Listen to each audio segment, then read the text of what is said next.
Thank you, Honorable Millie Odhiambo. To the church, to the family of Mama Asiyo, I stand before you to once again convey my condolences. We have been together since we got the news. We have been together at home in Wikondiek. We were together last night at the old sanctuary, and we shall not tire. We will be with you up to the point where we are praying for Mama at home.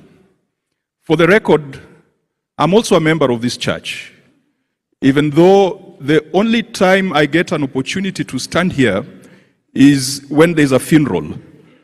Otherwise, the rest of the days I sit up there in the balcony, because Pastor Misiani has been very, very clear on the separation of church and state, church and politics. So I welcome you to this church. It is a church that has mentored and grown a lot of people who have gone ahead to do great things in this republic. The story of Mama Phoebe is a story of our nation. If you listen carefully to her achievements, it encompasses the development and growth of various sectors in this country, be it education, be it religion. She was the daughter of a pioneer Adventist pastor. Be it politics, she was a pioneer politician. Be it women empowerment, be it the rights of children, be it women empowerment. When you read Mama Phoebe's story, you will know and you'll understand the story of our nation. In fact, in a big way, even the redefinition of the Luo culture, Mama Phoebe played a very big role. In her book, It Is Possible, there is a passage where she tells a story when she was 13 years old and she was due for the Luo practice of extraction of the lower teeth. We call it Nago. She was due to be, to be Nagwad. And she presented herself in her own account. She was given a concoction. She was told, don't swallow it. Just swallow it in the mouth. And she was ready. And when the Nagist was about to nago her, one of the uncles came and thrashed her and whipped her with that thing we call bokarao and carried her off. And that is how Mama Phoebe managed to keep her lower teeth. Many girls of a generation were not able to keep their lower teeth. In fact, that is why the Luos usually struggle with Sha and Sa. That one of health, we call it Sa, because our teeth have been extracted as part of that.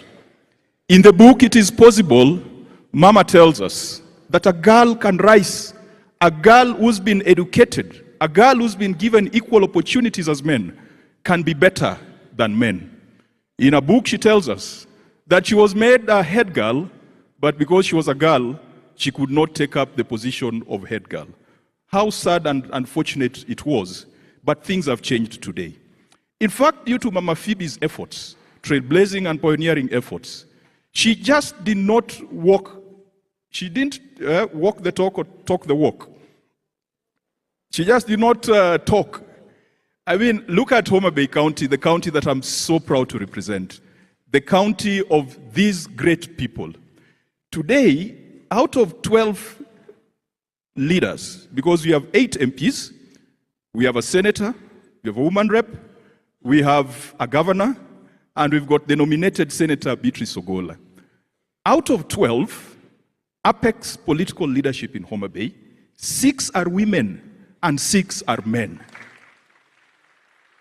Tell me which other county can boast of that. Tell me which other county. Mama Phoebe, she just didn't talk. Things were happening because of her inspiration.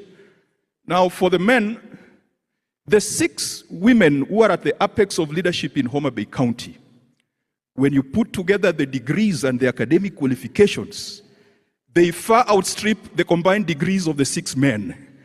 So there is also a danger that is creeping in. And our only comeback with the ward chief is that whereas the women have kichwa moja degree tatu, the men can be kichwa moja bibi tatu. So that's where we find the equilibrium. But Phoebe Phoebe, that is why I'm kept at the balcony. I'm usually not allowed to come here. Let me conclude by saying that the Phoebe I knew was very different from the Phoebe who contested in 1979, because she was graceful. She was grace personified. I mean, she spoke quietly. She made it possible that you could rebuke people without shouting. You could correct without shouting. And you could impact without being bad. The Phoebe I knew was a friend and age mate of my father. Both of them born in 1932.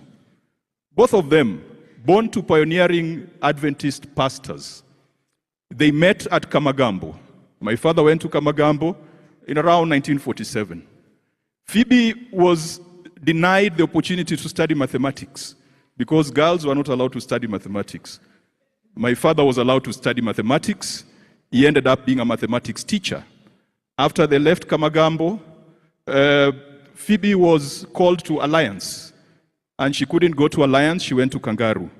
My father was called to King's College Budo, but he chose Bugema.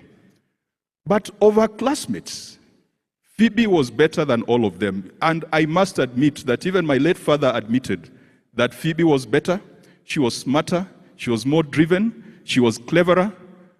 And we pray that that will trickle down on the children that she has left behind. And we have interacted with many of them.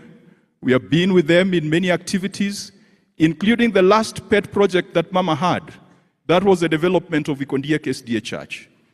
And to my fellow politicians, and even the leaders of the women's movement and the children's rights movements, at her last moments, Mama belonged to the church.